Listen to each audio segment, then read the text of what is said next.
parents étaient de pieux croyants, mais leur fils, en grandissant, allait devenir une source de grande souffrance pour eux, les poussant vers la mécréance. Par la volonté d'Allah subhanahu wa ta'ala, j'ai mis fin à sa vie afin que son Seigneur leur accorde à la place un enfant meilleur, plus pur et plus miséricordieux. Le mur. Ce mur appartenait à 2 orphelins de la ville. Leur père était un homme pieux, et sous cette ruine se trouvait un trésor caché qu'Allah subhanahu wa ta'ala voulait préserver pour eux. Si le mur s'effondrait, les habitants cupides du village auraient accaparé ce trésor avant que les enfants ne soient en âge de le récupérer. C'est donc par miséricorde que je l'ai consolidé. Enfin, Al-Khidr alayhi salam conclut. Je n'ai rien fait de ma propre initiative. Voilà l'interprétation des événements sur lesquels tu n'as pas su faire preuve de patience.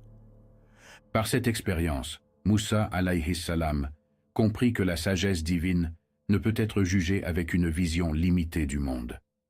Ce récit est un rappel puissant que ce qui nous semble incompréhensible peut être une forme de miséricorde et de justice qu'Allah subhanahu wa ta'ala a décrété avec une sagesse infinie.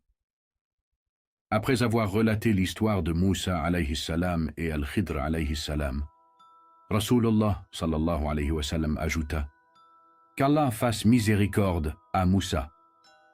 Si seulement il avait su faire preuve de patience avec Al-Khidr, nous aurions ainsi appris davantage de leurs aventures. Le récit continue avec une autre parole de Rasulullah sallallahu alayhi wa sallam, expliquant que la première interrogation de Moussa alayhi salam était due à un oubli.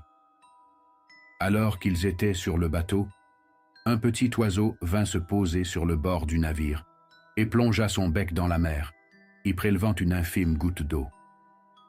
Al-Khidr alayhi salam montra cette scène à Moussa alayhi salam et lui dit « Vois-tu cet oiseau?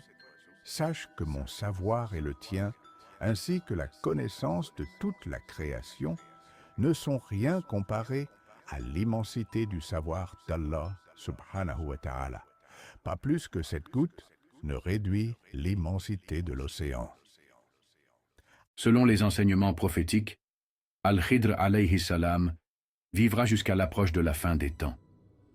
Il demeurera sur terre jusqu'au moment où tous les croyants auront quitté ce monde et que l'heure se lèvera sur les mécréants. L'immortalité temporaire d'Al-Khidr